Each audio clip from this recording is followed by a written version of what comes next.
很多长辈天天只喝白粥，吃白米饭，完全不碰鱼肉、鸡蛋、豆腐，以为这样吃的清淡就是在保养身体。殊不知，长期碳水摄取过剩，优质蛋白严重不足，反而会悄悄加速大脑与神经系统的老化。这正是让无数人晚年生活质量急剧下滑的隐形元凶，认知衰退与记忆力减退。想守住晚年的清醒与灵活，不一定要花大钱买进口保健品。接下来这7种日常可得的天然食材，就是辅助养护大脑与神经系统的好帮手。其中6种是水果，1种是蔬菜。第一款是蓝莓，也就是很多长辈在超市里常见的那种小原子果。大家都知道它酸甜好吃，但其实蓝莓对养护大脑和保护视力的辅助作用，远比口感更值得关注。蓝莓富含花青素，每百克含量在130到170毫克之间，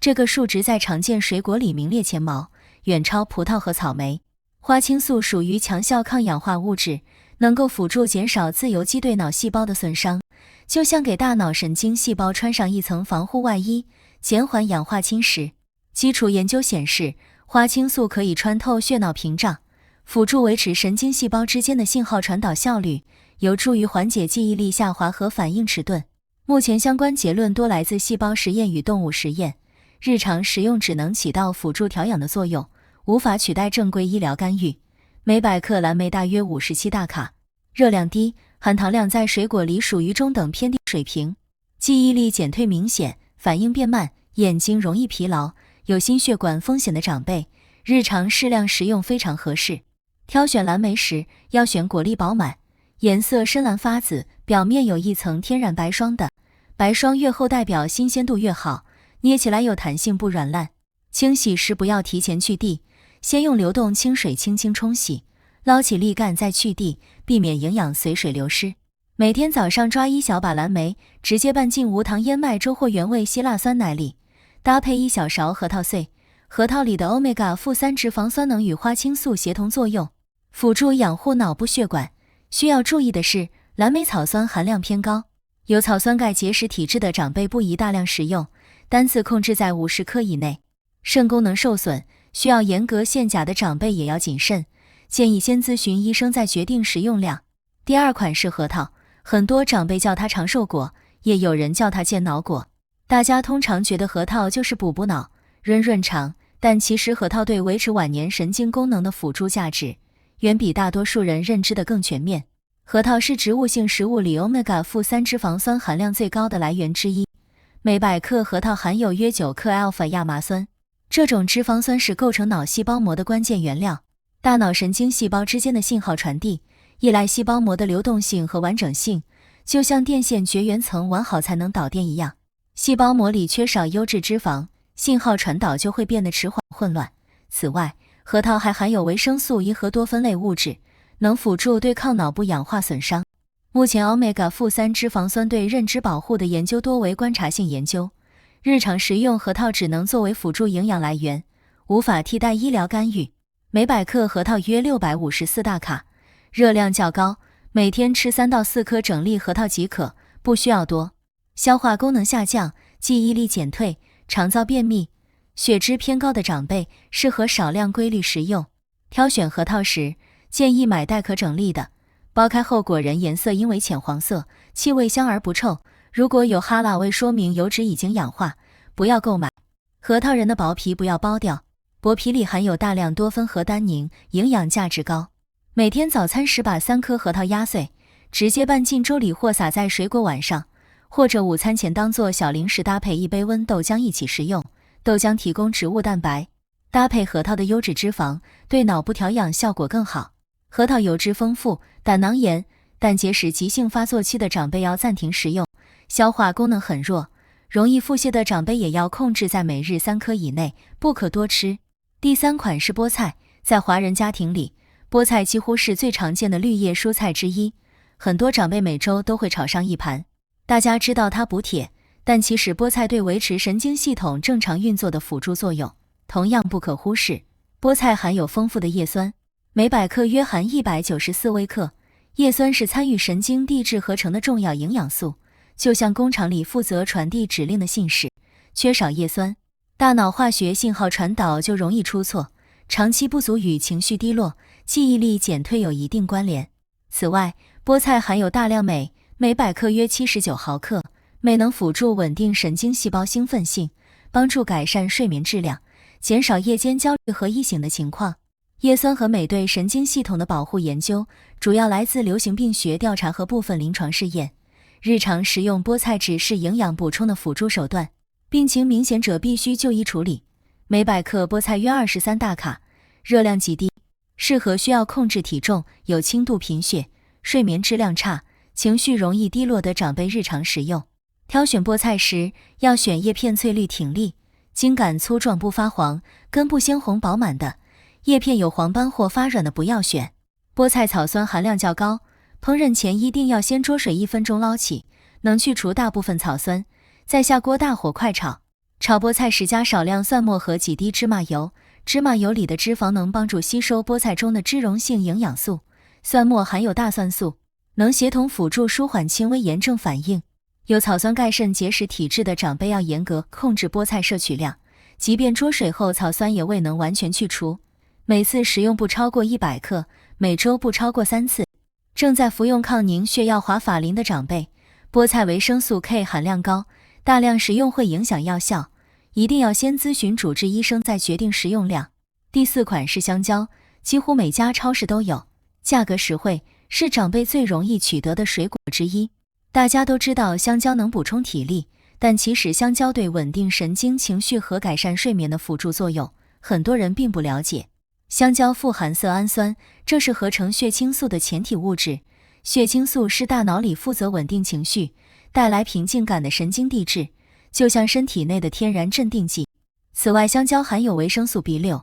每百克约 0.37毫克。维生素 B6 参与神经递质的合成过程，是色氨酸转化为血清素的必要辅助因子。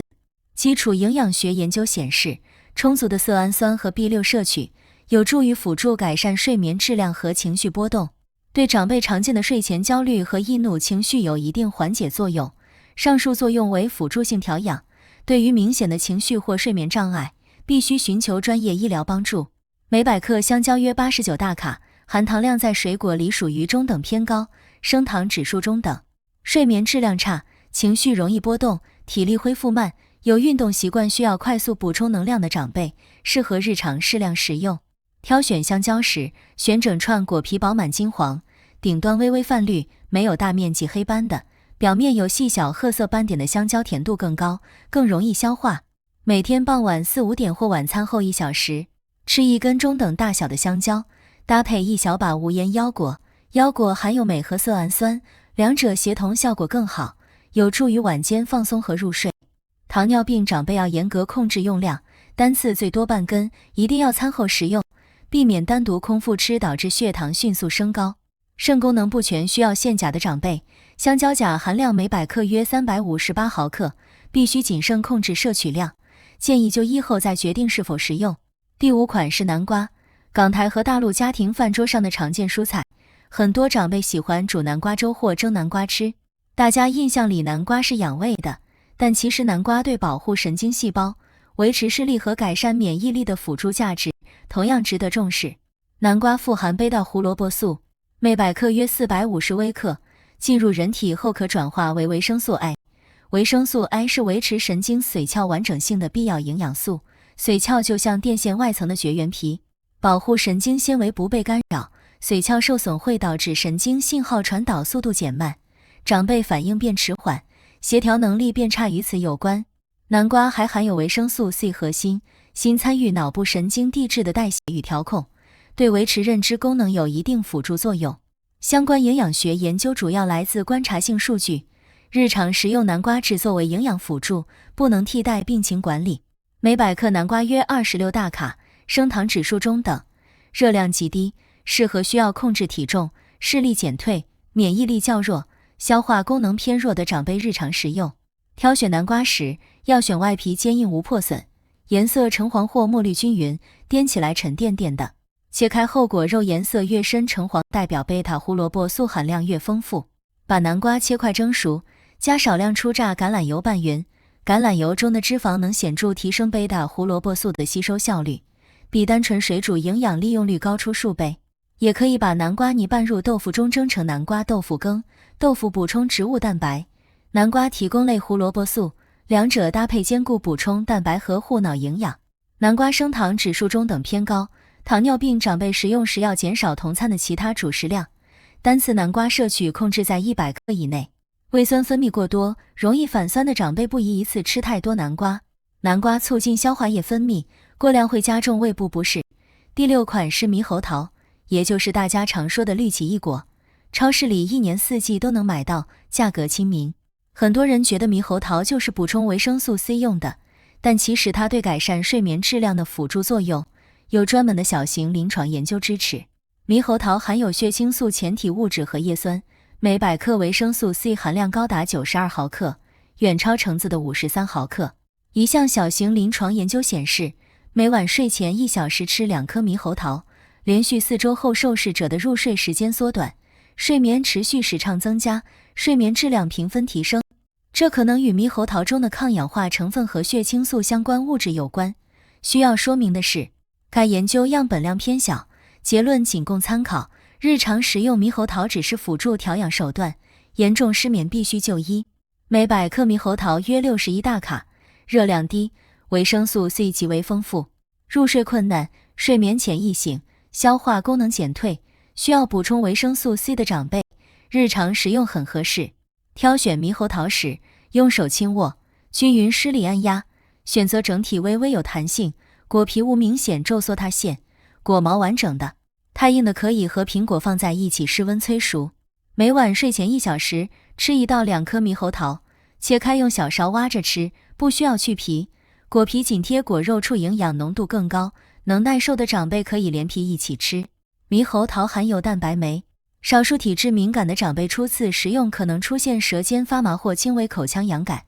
应立即停止食用。有过敏史的长辈初次尝试只吃半颗观察反应。猕猴桃钾含量偏高，及慢性肾病便需要严格限钾的长辈不宜食用。第7款是黑芝麻，在中华饮食文化里，黑芝麻是极为普及的传统养生食材，从芝麻糊到汤圆馅，很多长辈从小吃到大。大家知道它能乌发润肠，但其实黑芝麻对维持神经系统稳定运作的辅助作用同样不可小觑。黑芝麻富含维生素 E， 每100克约50毫克。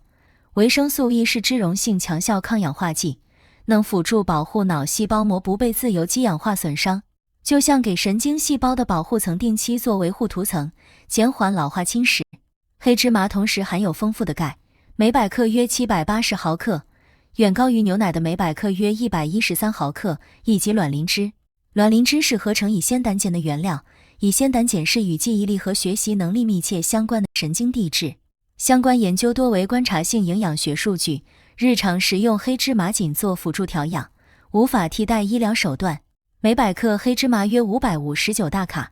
热量较高，每天食用量控制在10到15克，约1平勺即可。记忆力减退、骨质疏松、肠燥便秘、头发早白的长辈，适合日常少量规律食用。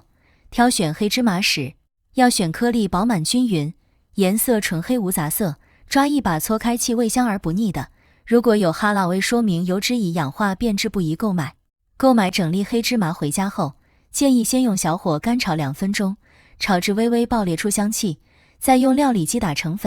因为整粒芝麻外壳坚硬，长辈消化能力弱，整粒吞下很难吸收其中的营养，打成粉末后营养吸收率大幅提升。每天早餐在粥里或豆浆里加1勺黑芝麻粉，搭配少量核桃碎，脂溶性维生素 E 和 Omega-3 脂肪酸协同吸收，养护脑部效果更好。黑芝麻油脂丰富，胆囊炎急性发作期或消化功能极弱、容易腹泻的长辈，单次食用量不超过5克，每日1次即可。此外，黑芝麻性质偏润，此为传统中医食疗观点，现代营养学无寒热划分，大便经常溏稀的长辈不宜多吃。看到这里，很多长辈可能会问，为什么光靠吃保健品补脑，效果总是有限呢？这不得不说说晚年大脑和神经系统老化背后的4个核心问题。同时需要强调的是，蔬果食材只能起到辅助作用。守住晚年清醒最根本的2件事，是保证充足优质蛋白质摄取，